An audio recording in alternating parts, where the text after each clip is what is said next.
Thank you. She stood 4 feet 2 inches tall, and her name was Sonia. She came and sat beside me, the last person to board the plane from Kennedy to Zurich. It was May 15th, 2001.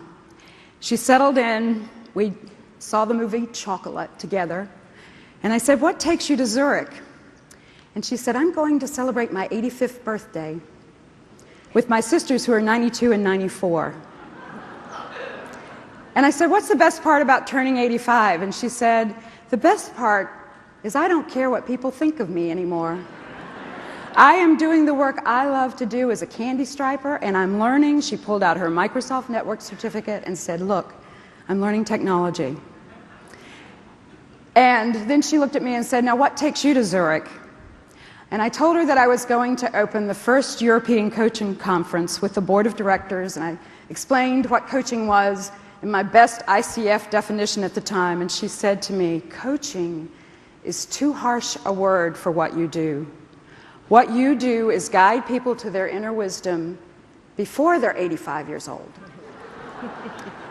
I opened the conference with 5 interpreters on May 17th, and 400 people, some of you, were in that room from 68 countries, speaking 17 languages. And as I told that story through these interpreters, phrase by phrase, what I realized is that this is a significant thing we're up to here. We have an opportunity to do what religion, politics, and other disciplines have failed to do. We have the opportunity to create an amazing and common language on this planet. And I got the responsibility of that.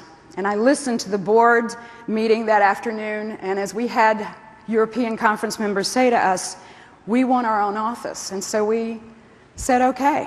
And we opened the first one in the home of Hannes von Ziertzen in Germany, who was one of our board members. We had 3 board members outside the U.S. at the time, Dr. Christine McDougall from Australia, Hannes von Ziertzen, and Budi Shabi. And we started to grow internationally.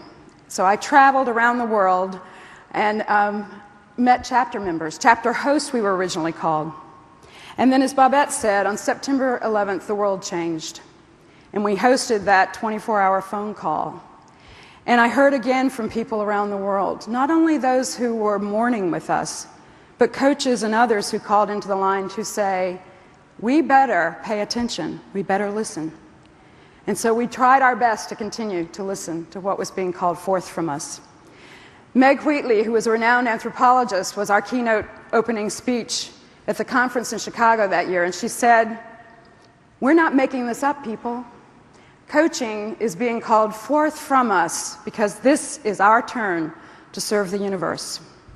So as we continue the art and practice of coaching, I hope we don't forget the heart and soul of it. This is a sacred journey for all of us, and we are in the space where 2 worlds meet.